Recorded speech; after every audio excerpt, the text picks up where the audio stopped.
Assalamualaikum warahmatullahi wabarakatuh. Izin memperkenalkan diri, nama saya Farah Salsabila dari Prodi Pendidikan Sejarah. Di sini saya akan menjelaskan tentang India National Congress dan Muslim League dan kemerdekaan India. Pembahasan yang pertama di sini ada terbentuknya Partai Kongres atau India National Congress.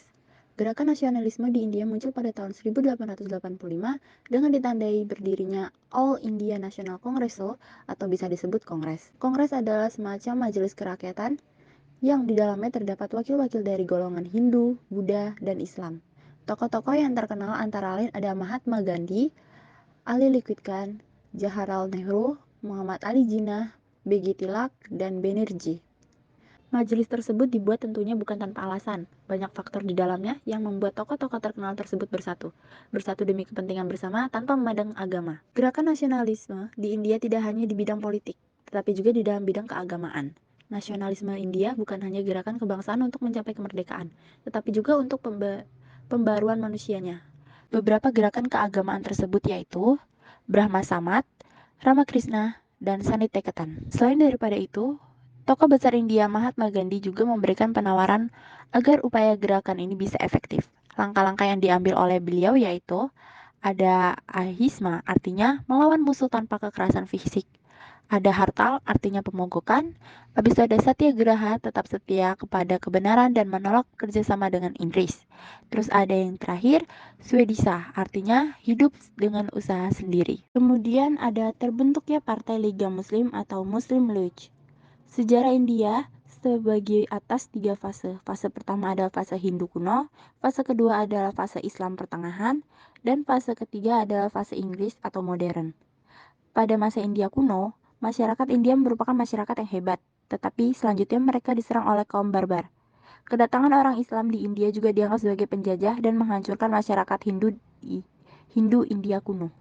Selanjutnya, India memasuki fase Inggris atau fase modern. Masyarakat Hindu di Indonesia menganggap kedatangan bangsa Inggris adalah sebuah penolong. Padahal kita ketahui bangsa Barat yang datang selalu melakukan penjajahan. Awal berdirinya Liga Muslim.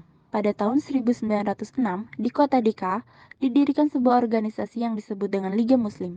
Beberapa tokoh pendirinya antara lain yaitu Nawab Sirkwan Simulah, Nawab Wakarul Mulk Kamboh, Nawab Moshir Mulk, Muhammad Ali Jinnah, dan Syekh Amir Ali.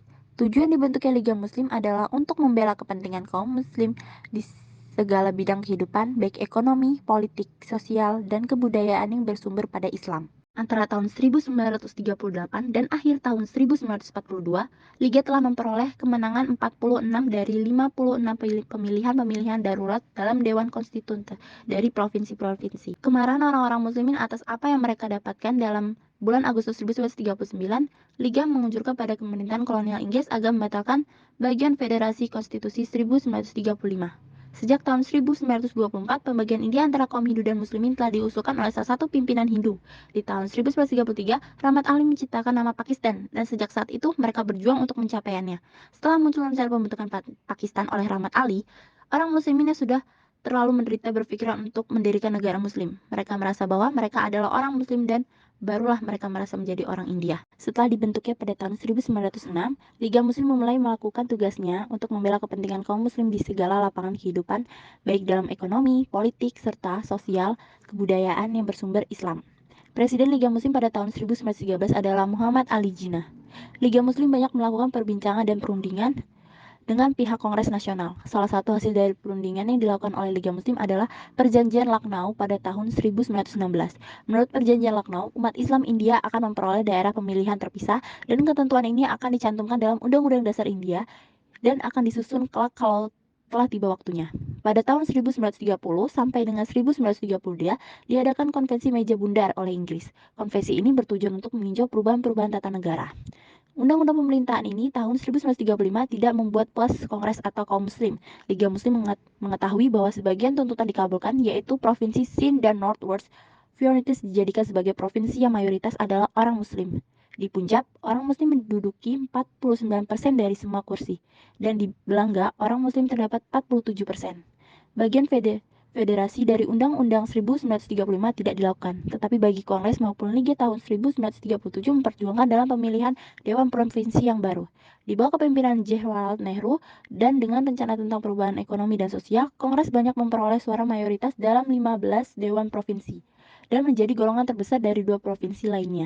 Oke, sekian itu yang dapat saya jelaskan tentang India National Congress, Muslim League, dan kemerdekaan India. Selebihnya saya mohon maaf. Saya akhiri. Wassalamualaikum warahmatullahi wabarakatuh.